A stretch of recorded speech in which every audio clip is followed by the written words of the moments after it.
अस्सलाम वालेकुम अहबाब, ज़ैबनिसा ज़ेबी आपसे मुखातिब हूँ और अलूम दीनी में अब हम आज जिस मौजू पर बात कर रहे हैं, आज क्या बल्कि ये मौजू इससे कबल भी मैं कर चुकी हूँ, इसका पहला हिस्सा। दूसरे हिस्से में आपसे मैं जिस मौजू पर बात कर रही हूँ वो है हदीस की किताबत की तारीख़ क्या है।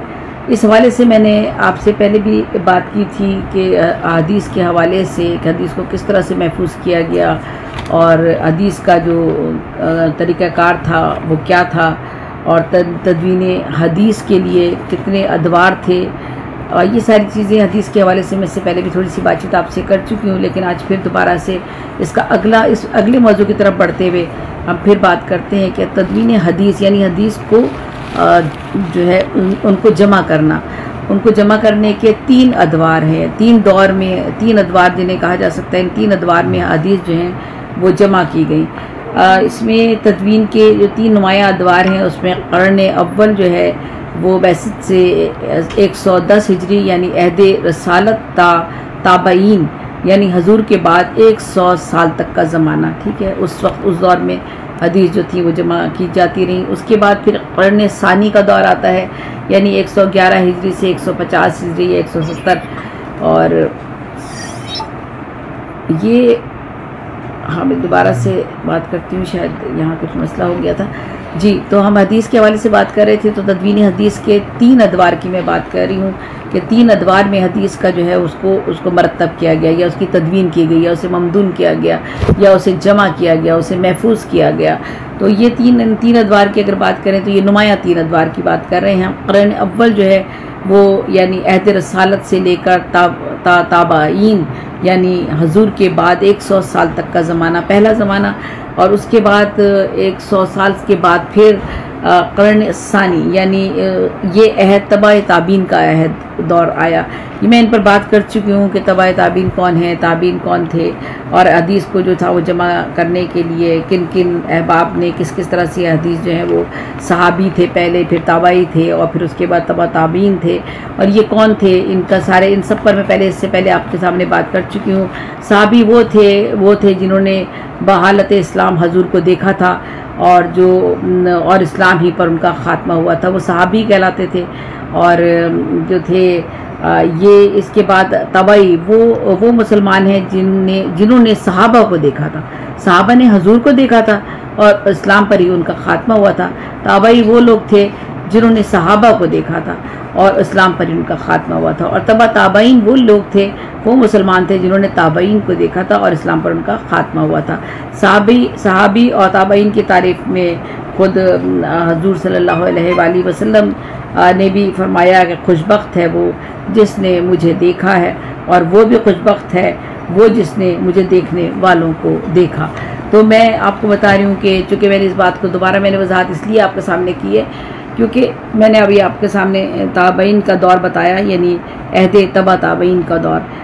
तो वो दौर जब शुरू हुआ था तो ये पहला दौर तो वो रहा कि 100 साल तक का ज़माना हजूर का यानी अहद रसालत से लेकर ताबईन तक जो था यानी हजूर के बाद तक 100 साल तक के ज़माने तक तदवीन का काम, हदीस की तदवीन का काम का दौर जो है वो चलता है, ठीक है। उसके बाद फिर एक दूसरा दौर हदीस का शुरू होता है, वह है क़र्न सानी यानी अहद तबा ताबईन का दौर। उसमें भी हदीस का काम जो था तदवीन का वो जारी रहा। और फिर क़र्न सालिस आ जाता है, ये अहद तबा ताबीन का दौर आ जाता है। ये वो दौर है जिसमें जो हदीसें जमा करने वाले थे मुहद्दिसीन के नाम से ये दौर मशहूर होता है। और हदीस का सारा सरमाया जो है एक दौर से दूसरे दौर तक मुंतकिल होते हुए आज हम तक बाहिफाजत पहुँचा है और इसी तरह ये महफूज सरमाया मुंतकिल होता रहेगा इंशाअल्लाह ताला। इल्म हदीस की हिफाजत का जो तरीक़ा चला आ रहा है वो दुनिया के किसी इल्म को हासिल नहीं है। इसका एतराफ़ जो है वो मुतासिब भी लोग करते हैं और दीगर लोग भी इसका एतराफ़ कर चुके हैं। इसका जिक्र भी मैं अपने पिछले मज़मून में कर चुकी हूँ। अब हम बात करते हैं कि किताबत जो है हदीस की किताबत की तारीख़ क्या है।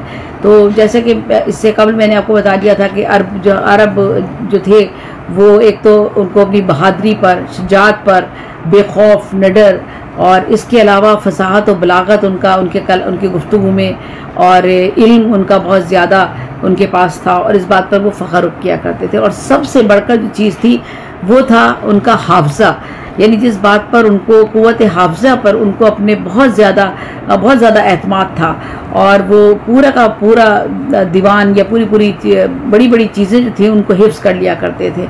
तो यहाँ तक कि इंसानों के शजर नसब तो क्या कहे कि इंसानों के शजर नसब उन्हें ज़बानी बड़े बड़े याद थे, बल्कि जानवरों के भी जो नसब थे वो भी उन्हें हिफ्ज़ थे।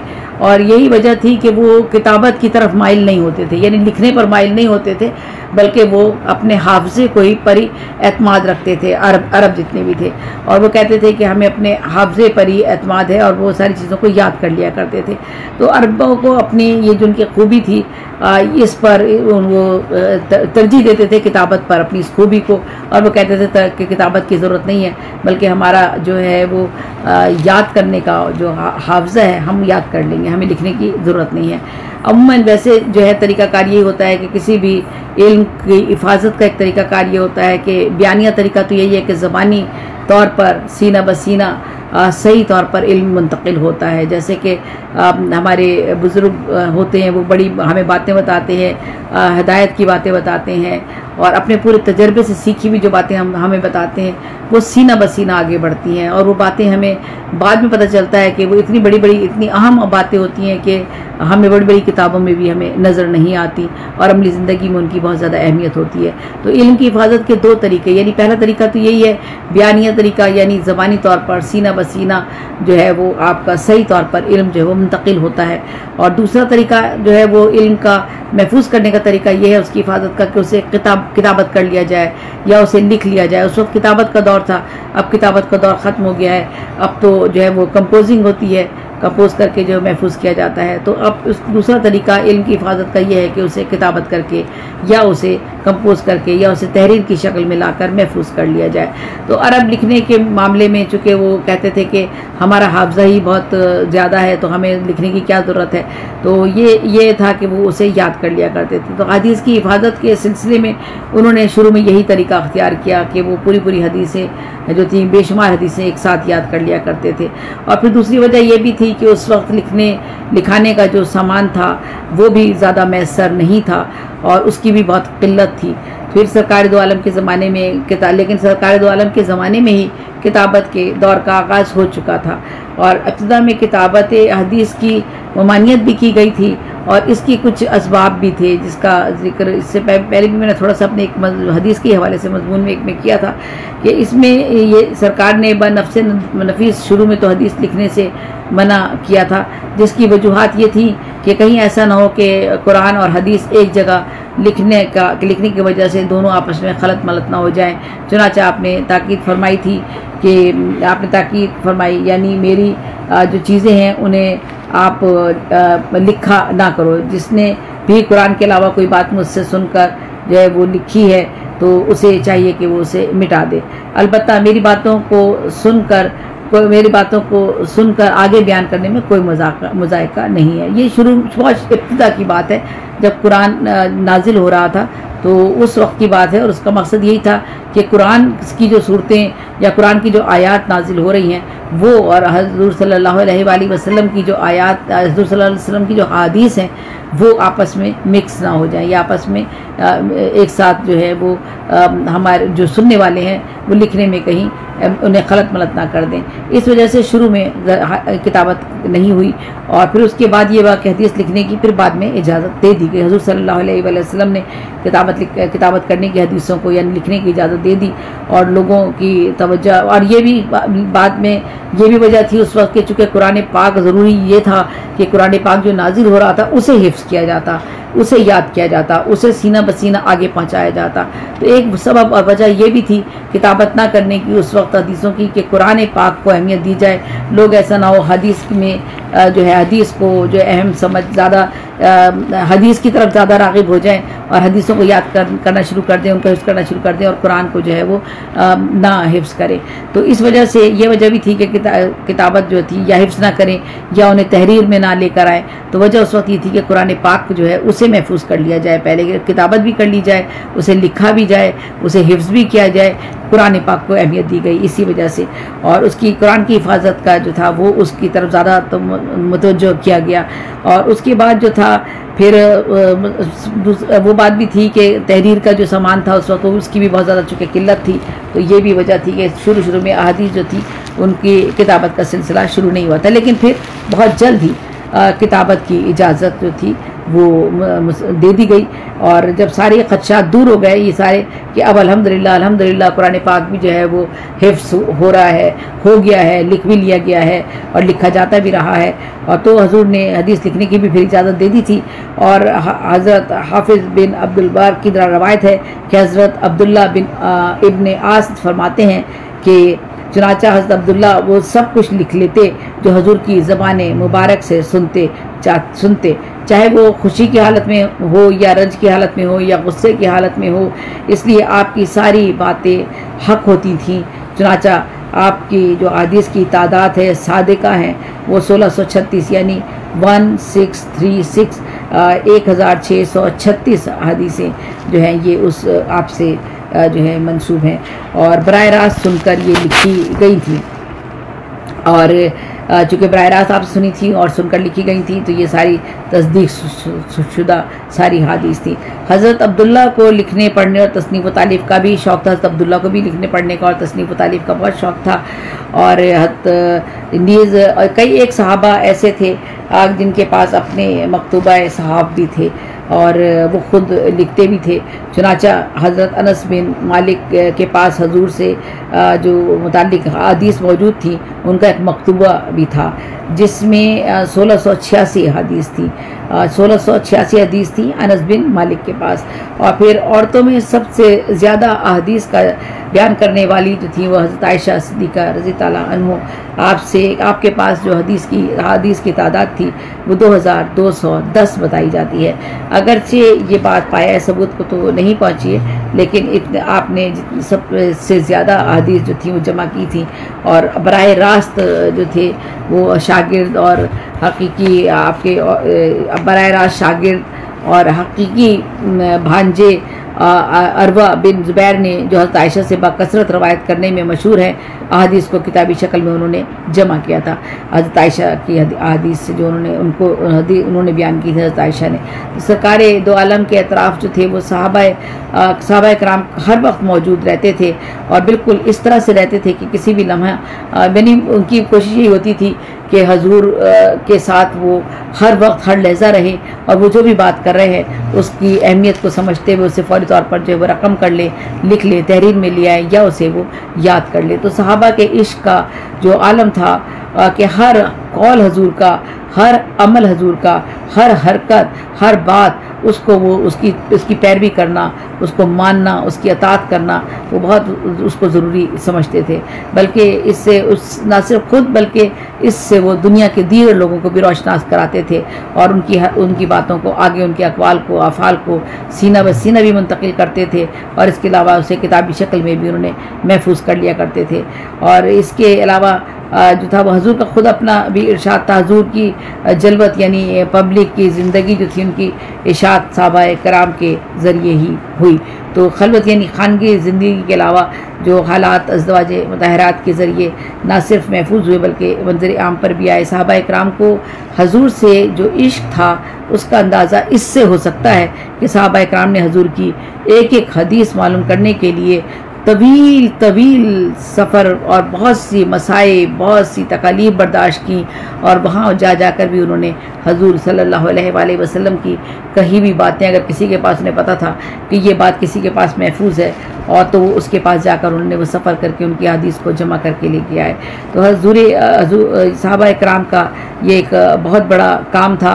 हज़रत अबू अय्यूब अंसारी जो बराह रास्त उन्होंने हजूर से बहुत सी हदीस जो थी उनके पास थी। तो मुसलमानों को जो मेरा सेल थोड़ा सा हो गया था जी। तो मुसलमानों को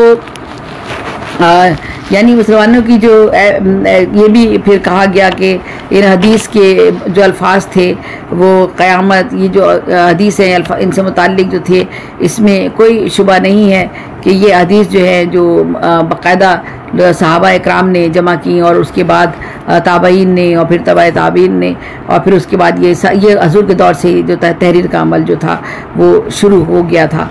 तो ये हदीस जो थी, हदीस का जो अमल है कि किस तरह से जो है वो हम कहते हैं कि हदीस जो हमारे पास मौजूद हैं, अल्हम्दुलिल्लाह उनका एक बड़ा ख़जाना हदीस का जो है वो बिल्कुल सही हालत में, दुरुस्त हालत में हम सब तक पहुँचा है। रसूलुल्लाह का हर इरशाद जो है वो बाइस फलाह व बहबूद था और इस्लाह का अमल था। उनका हर अमल, हर लफ्ज़ उनका जो था वो उसमें ना कोई कमी कर सकता था, ना उसमें उसको कोई बढ़ा सकता था।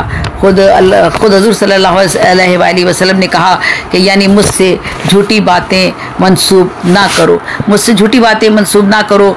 जो शख्स मुझसे झूठ बात मंसूब करेगा वो आग में झोंका जाएगा। इसी तरह फिर उन्होंने एक और जगह भी हदीस में कहा, यानी जो शख्स आमदन मुझसे झूठी बात मंसूब करेगा उसका ठिकाना दोज़ख होगा।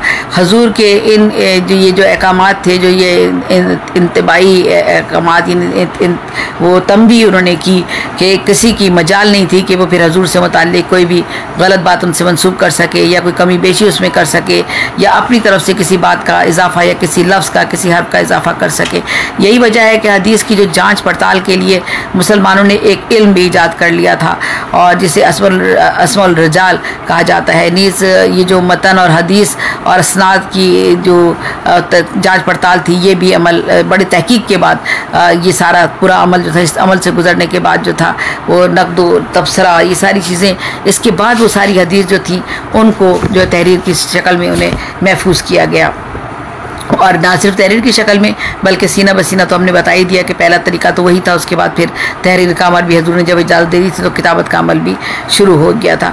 तो इनकी इशाअत का, तबलीग का खातिर ख्वाह इंतज़ाम बाकायदा किया गया कि अब हदीस जो है उनको शाया भी किया जाए और उनको आगे बढ़ाया भी जाए। तो इसका ये हदीस सबसे आम तरीका तो इसका यही था कि हदीस एक दूसरे को सुनाई जाती थी और बहम एक दूसरे को सुनाए जाते थे और एक एक महफिल में कई लोग वो एक साथ बैठे हुआ करते थे और वो सुनने के बाद वही हदीस जब आगे सुनाते थे तो आपका लफ्ज़ ब लफ्ज़ उस हदीस का वही होता था। क्योंकि अगर 10 अफराद एक महफिल में बैठे हुए हैं और 10 ने वो हदीस सुनी है और 10 आपस में बात कर रहे हैं उस हदीस के बारे में, तो आगे जब वो हदीस 10 आदमी बयान करेंगे तो एक आदमी अगर गलत बयान करेगा तो दूसरा फ़ौरन बता सकता है कि नहीं ये हदीस यूँ नहीं यूँ थी। तो इस तरह से वो उस हदीस की गलत होने का एहतमाल ही नहीं था, क्योंकि 10 के 10 अफराद सही हदीस, सही अल्फाज वहाँ बैठ कर नोट करते थे और फिर उनको आगे बयान किया करते थे।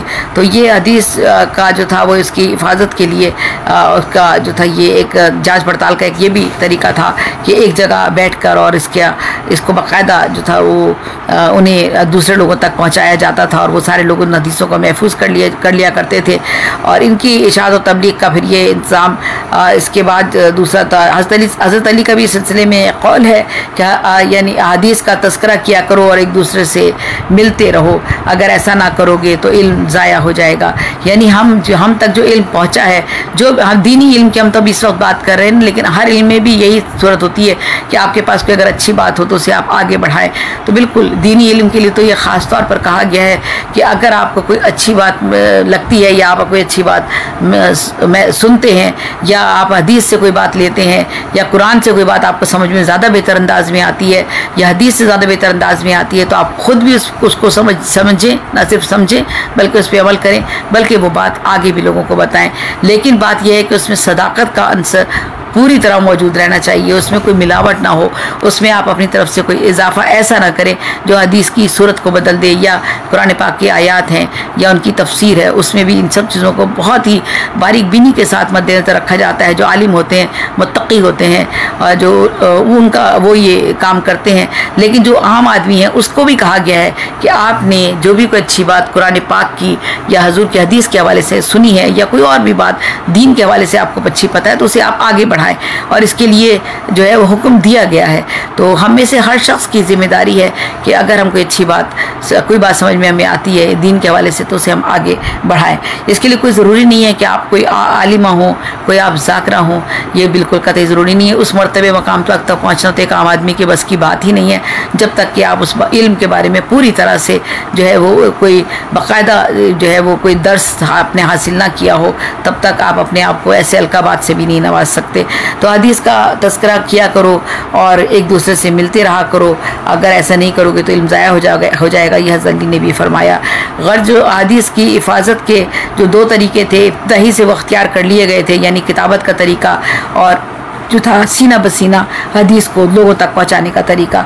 तो हमारे पास यही वजह है कि एक वाफिर मकदार में हदीस जो है मौजूद है। फिर दौरे जब अहद सिद्दीकी आया और फिर हदीस की हिफाजत का उनके दौर में अमल शुरू हुआ, तो खुलफा की तारीफ़ में हज़रत सल्लल्लाहु अलैहि वसल्लम ने ख़ुद इरशाद फरमाया कि सरकार दो आलम की हयात मुबारका में तहरीरी शक्ल में हदीस के जहाँ हदीस का जमा होने का सबूत मुख्तसर तौर पर इससे पहले भी जो है वो किया जा चुका है, और फिर हजूर ने भी उनको तहरीर करने का चूँकि वो हुक्म दे दिया था, तो फिर भी अहद सिद्दीकी में भी बाकायदा ये काम जो था बड़े ज़ोर शोर के साथ जारी और सारी रहा कि सरकार की रहलत के बाद हज़रत खलीफा अव्वल हज़रत सिद्दीक अकबर रज़ी अल्लाह अन्हु ने अपने 2.5 साल दौर खिलाफत में दाखिली और खारजी खलफशार थे।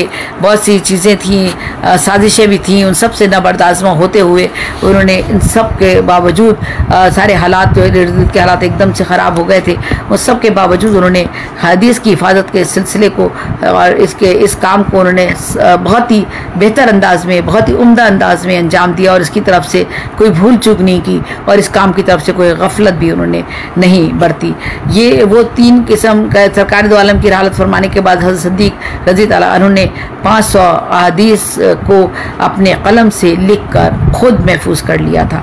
हज़रत देखें सरकार दो आलम के रहलत के बाद हज़रत सिद्दीक रज़ी अल्लाह अन्हु ने 500 हदीस ख़ुद अपने कलम से लिखी थी, यानी तहरीर की थी।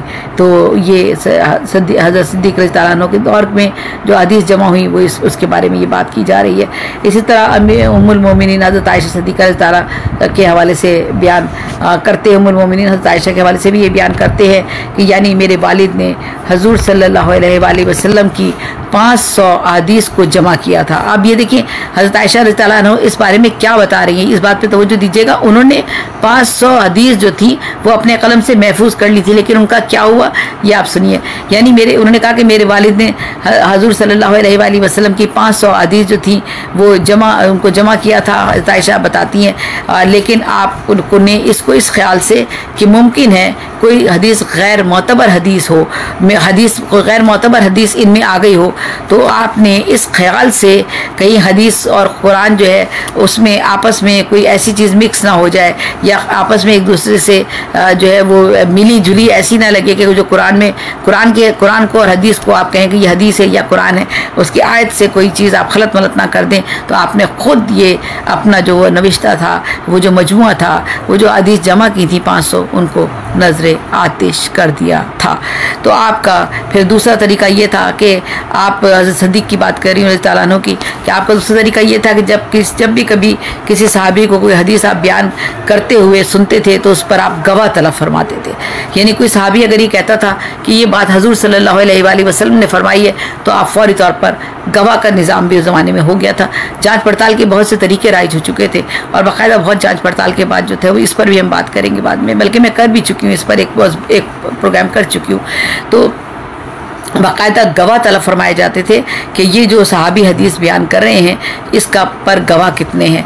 तो किसी पर फैसले पर पहुंचने से पहले उसका हुक्म किताब अल्लाह में तलाश करते, और फिर तीसरा तरीका ये था कि हदीस को जानने के लिए और उसको परखने के लिए किसी भी फैसले पर पहुंचने से पहले उसका हुक्म किताब अल्लाह में तलाश करते, फिर सुन्नत रसूल में तलाश करते, और वहाँ भी ना मिलता तो आम सहाबा इकराम से दरियाफ्त फरमाते, और इस पर भी कोई बात जो थी वो मालूम ना होती तो मुमताज़ सहाबा को जमा करके उनसे मशवरा करते और हस्बे मशवरा फैसला सादिर फरमाते।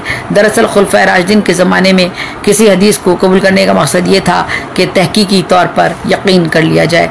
सबसे पहला दौर तो वही दौर था, यानी खुलफा जितने भी खुलफा थे और जितने भी उसके बाद जितने भी लोग जो हजूर की सोबत में रहे, उन सब ने जो हदीस का इल्म जो था वो जमा किया था, उनकी सदाकत सबसे ज़्यादा अहम थी। और उसके बाद जो था फिर बाकी जो मैंने आपको बता ही दिया कि उसके बाद सबसे पहले हमारे पास जो लोग थे उन्होंने जिन्होंने हजूर को देखा था उन्होंने इस इल्म को महफूज किया। उसके बाद वो लोग थे जिन्होंने सहाबा को देखा था। उसके बाद फिर वो लोग थे जिन्होंने हजूर को देखा, फिर सहाबा को देखा, और फिर उसके बाद जो था वो बाकी लोगों ने, पहले सहाबी वो थे जिन्होंने बहालत इस्लाम में हजूर सल्लल्लाहु अलैहि वसल्लम को देखा था और इस्लाम की हालत में वो दुनिया से रुखसत हुए थे। फिर उसके बाद वो सहाबी कहलाते थे। उसके बाद तबाई वो कहलाते थे, वो मुसलमान थे जिन्होंने सहाबा को तो देखा था और इस्लाम पर ही उनका खात्मा हुआ था, यानी वो मुसलमान ही ख़त्म हुए थे। फिर इस्लाम कबूल करने के बाद वो ताबाई थे और उन्होंने फिर ये इस काम को संभाला था सहाबा के बाद। फिर तबा ताबईन थे। तबा ताबईन वो थे, वो मुसलमान थे जिन्होंने ताबईन को देखा था, यानी पहले सहाबी और फिर सहाबी के बाद ताबई और फिर ताबई के बाद तबा ताबईन, जिन्होंने ताबईन को देखा था। सहाबा को तो नहीं देखा था, हजूर को भी नहीं देखा था, लेकिन फिर उन लोगों को देखा था, वो जिन्होंने सहाबा को देखा था, फिर उन लोगों को तबा ताबईन ने देखा। और फिर वो मुसलमान जिन्होंने ताबईन को देखा था और फिर उनका भी ईमान पर और इस्लाम पर ख़ात्मा हुआ था।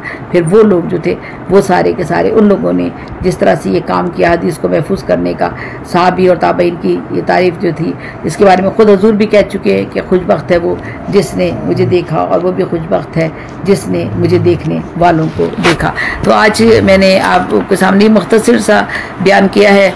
इंशाअल्लाह कल मैं अब अहद फ़ारूकी के बाद हम जो है वो अगले अहद की तरफ भी जाएंगे और फिर उसके अगले अहद की तरफ भी जाएंगे। 3 अदवार का दौर में 3 अदवार का मैंने भी आपसे ज़िक्र किया है और फिर हज़रत उस्मान ने की दौर में तदवीन कैसे हुई हदीस की, हज़रत उमर फ़ारूक के ज़माने में अहद फ़ारूकी में हदीस की तदवीन का अमल किस तरह से हुआ, इसका भी थोड़ा सा जिक्र करूँगी।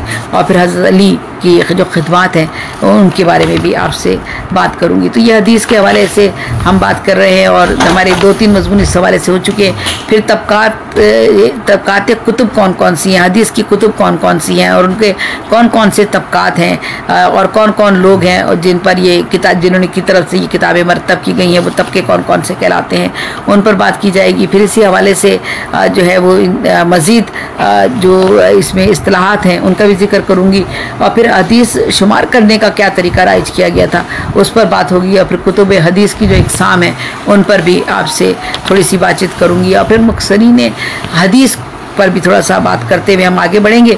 और मुक्सरीन से मुराद वो है जिन्होंने एक लाइन में बता देती हूँ, फिर इसके बाद तो तफसील से बात बाद में करेंगे। मुक्सरीन की बात वो लोग हैं, मुक्सरीन हदीस वो कहलाते हैं जिन्होंने कम से कम 1000 या 1000 से ज़्यादा हदीस जो है उनसे रवायत की गई, उन्हें रवायत की। तो यानी उनको कम से कम 1000 हदीस जो बयान करते हैं वो मुक्सरीन हदीस कहलाते हैं। 1000 से ज़्यादा तो हो सकती हैं, जितनी भी हो जाए, लेकिन कम से कम 1000 होनी चाहिए। और फिर ये जो ऐसे लोग जो हैं जिन्होंने 1000 से ज़्यादा हदीस जो है बयान की हैं और उसके वो रावी हैं, तो फिर उनके हालात ज़िंदगी का थोड़ा सा जिक्र करते हुए फिर हम जो हमारे हदीस बयान लिखने वाले और बयान करने वाले और महफूज करने वाले हैं उनके इल्मी शगफ़ की भी बात करेंगे। और इनकी जो हदीस लिखने वाले महफूज करने वाले लोग थे, इनकी तदरीस का तरीका क्या था, इनकी सनद का तरीका क्या था, कैसे महफूज पता चलेगा कि इन्होंने जो हमें हदीस का इल्म हम तक पहुँचाया है, ये इसको सीखा किस तरह था और किस तरह से फिर हमें बिल्कुल जांच पड़ताल के साथ ये इल्म हम तक सही तरीके से पहुँचा है, इस पर भी थोड़ी सी बातचीत होगी। और इल्म हदीस में हमारी ख़वातीन का, मुस्लिम ख़वातीन का जो किरदार है उस पर भी इंशाअल्लाह बात करेंगे। तो ये आज का प्रोग्राम मैंने मुख्तसर से आपके सामने पेश किया है और तबीयत की नासाजी के बावजूद मेरी कोशिश थी कि ये जो प्रोग्राम एक तसलसल से चल रहे हैं उसमें तातुल ना पैदा हो, तो मैंने कोशिश की है कि थोड़ा सा मुख्तसर से आज मैं हदीस के हवाले से ही आपसे बात कर लूँ। तो ज़ब सरज़ेबी को इजाज़त दीजिएगा। ये प्रोग्राम मैं ग्लोबल राइटर एसोसिएशन इटली के ज़ेर एहतमाम कर रही हूँ। मोहम्मद नवाज़ गुलियाना साहब इस तंजीम के सरबराह हैं, मुंतज़िम आला हैं।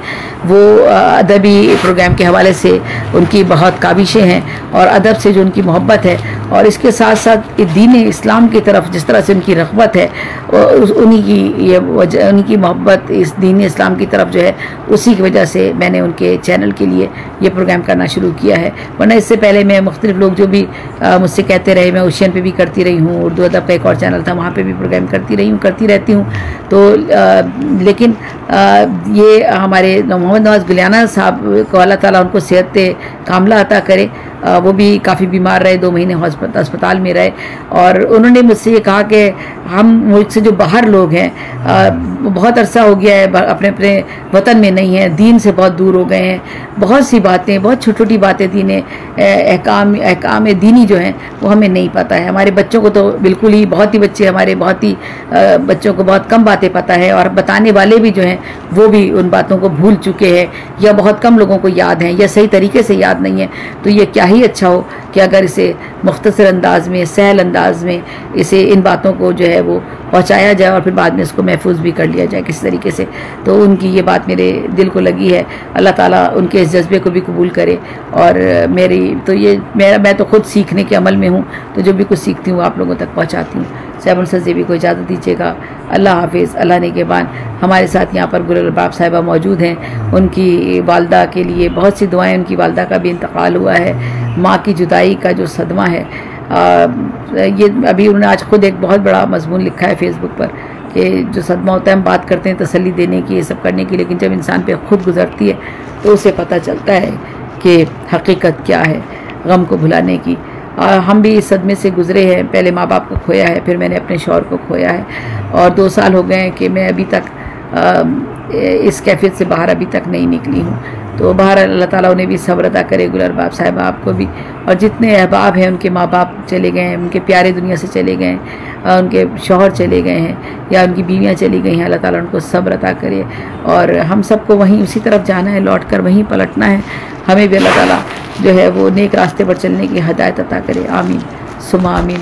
और आखिर में आप सब लोगों के लिए सेहत और सलामती की दुआओं के साथ पाकिस्तान जिंदाबाद। अल्लाह ताला हम सबको अपने हिफ्ज़-ओ-अमान में रखे। आमीन सुमा आमीन। पाकिस्तान जिंदाबाद।